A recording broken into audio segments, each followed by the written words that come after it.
This is the beginning of what I consider to be a very significant change.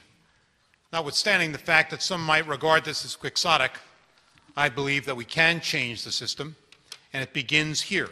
It begins with meetings of precisely this variety.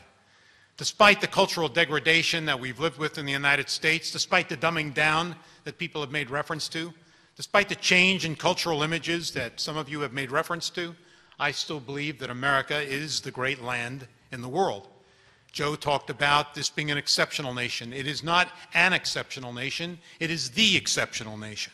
And it's for that reason that I believe we can bring about very significant change.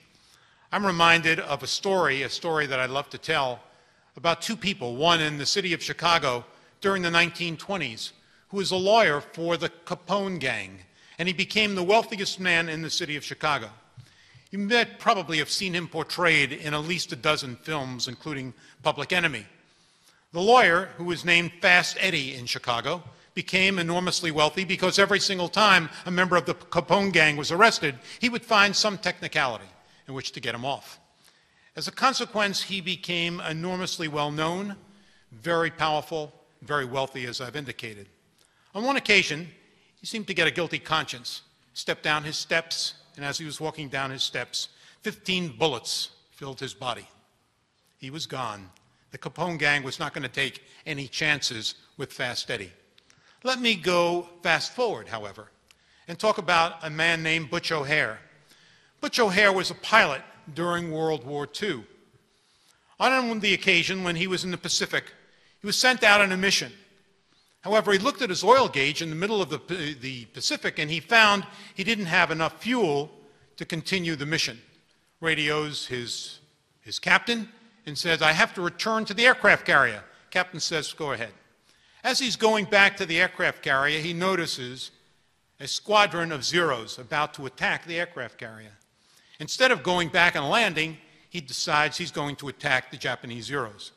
With his machine gun, he takes out two planes. He runs out of ammunition, and he flies into two of the aircraft, knocking off a wing on one, a tail on the other, taking out 4 planes. Manages to limp back to the aircraft carrier.